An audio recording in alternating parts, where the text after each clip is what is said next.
एक अनुभव हमारे वरिष्ठ गुरु भाई ने भेजा है जो आप सबको सुनाना है। लेकिन सुनाने से पहले इच्छा होती है कि कोई भजन या कोई प्रार्थना करें। तो पहले एक प्रार्थना। भगवान मारा मन राख जो कृपालु, दर्शन दान दईने दया राख जो दयालु। घेरी वड़े न अमने जंजाळनु अजाळु, प्रभु भक्ति केरो बारू सदा राख जो उगाड़ू।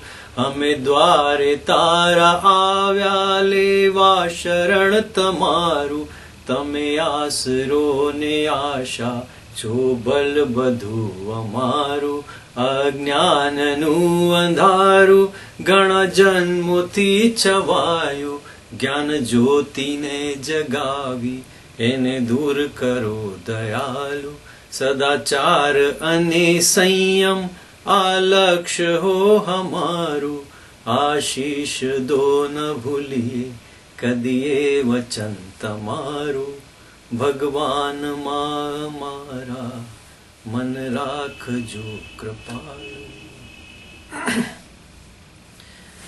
घनश्याम मंदिर लीमखेड़ा। परम पूज्य जगन्नाथ सेठ और उनके पुत्र वरिष्ठ गुरु भाई हमारे राधे श्याम जी मालू, जिन्होंने अपना अनुभव भेजा। ये अनुभव बिल्कुल वैसा ही है जैसे कि भगवान श्री कृष्ण ने माता यशोदा को अपने दर्शन दिए और उसके बाद उनको भुला दिया। बिल्कुल इसी तरीके से प्रभु के बारे में उनको जो जानकारी मिली, जो दर्शन हुए, और उसके बाद में उन्होंने ये बताया कि 1971-72 में 1971-72 के लगभग उनको ये अनुभव हुआ था, जबकि उनकी उम्र 17-18 वर्ष की थी। और उसके बाद से उनको ये चीज भुला दी गई थी और अब फिर से लगभग 1 महीने से उनको ये चीज याद आ रही है और मन से ऐसी भगवान की ओर से प्रेरणा हो रही है कि ये चीज सभी भक्तों को बताई जानी चाहिए, क्योंकि उससे नए भक्तों को प्रेरणा मिलती है, आत्मबल बढ़ता है। ये सोचकर उन्होंने अपना अनुभव मुझे लिख भेजा। थोड़ी सी प्रस्तुति अच्छी रहे, इस वजह से मैं वीडियो बना के आपके सामने दे रहा हूं। ये सबको ज्ञात है कि आखिरी समय में, यानी कि शरीर त्याग करने से पूर्व कुछ समय प्रभु ने ऐसा गुजारा जिस समय उनको कुछ दिखाई नहीं देता था, और वो फिर भी अपना दैनिक कार्य या आवश्यकता अनुसार जो भी कार्य करना है वो कार्य पूरा करते थे। किस तरह करते थे?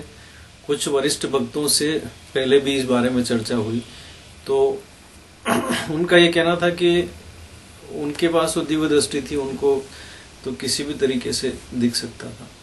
ये बातें सुनी है, मतलब उनको अपने दैनिक कार्य में उनकी आंखों से नहीं दिखाई देने के बाद भी कोई परेशानी नहीं होती थी, लेकिन उनको दिखाई नहीं देता था। ये भी पूरी सही बात है।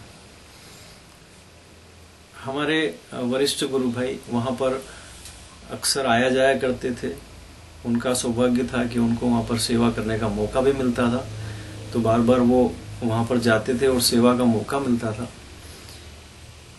भृगुकुल सोसाइटी में, जहां ऊपर की बालकनी और बालकनी के आगे कुछ फूल के पौधे, जिसमें जूही के सफेद फूल के पौधे लगे हुए थे, वहां से अक्सर वो पूजा के लिए फूल ले लिया करते थे।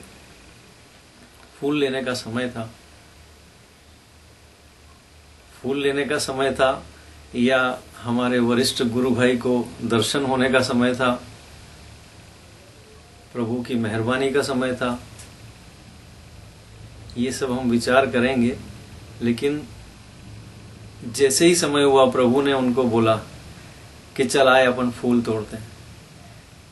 फूल के लिए राधेश्याम भाई को गोपाल प्रभु साथ में लेकर के गए और गैलरी में बाहर जो फूल लगे हैं वो एक एक करके पीले रंग की टोकरी में वो एकत्रित कर रहे हैं। तभी इन भाई को शंका हुई कि गोपाल का हाथ तो इधर उधर कहीं जा ही नहीं रहा है, बिल्कुल सीधे फूल के ऊपर जा रहा है, फूल तोड़ रहे हैं, सीधा टोकनी के ऊपर ही रख रहे हैं, इनको कोई ढूंढने की जरूरत नहीं पड़ रही। अब जैसे ही ये शंका इनके मन में हुई, या प्रभु का पूर्व निर्धारित था, जो भी समझे, कुछ समय के लिए राधे श्याम भाई मिनट 2 मिनट के लिए या जो भी समय होगा उसके लिए अपना भान भूल गए कि मैं क्या कर रहा हूं, कहाँ खड़ा हूं, मुझे कुछ दिख रहा है कि नहीं दिख रहा है। और उस समय में जो उन्हें दिख रहा था वो ये था, उनका ये सोचना था कि प्रभु ने मुझे देख लिया, या प्रभु ने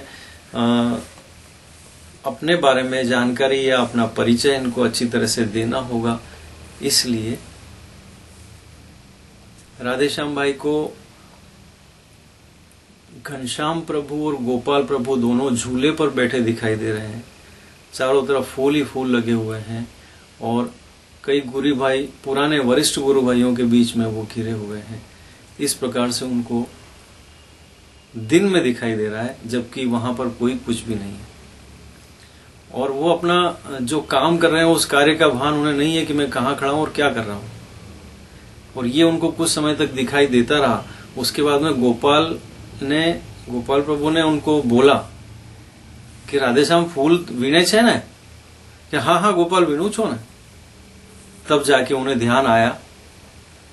उनका ऐसा कहना है कि उनकी भी चुप, मेरी भी चुप, उनको जो बताना था वो मुझे बता दिया, मुझे मालूम भी पड़ गया और मैं भी चुप रहा, वो भी चुप रहे। किसी भी व्यक्ति को कोई जानकारी नहीं हुई। उन्होंने ये अनुभव आज तक किसी को भी नहीं बताया, माता पिता भाई बहन रिश्तेदार किसी को भी नहीं बताया। और जैसे कि उन्होंने भुला ही दिया उसको।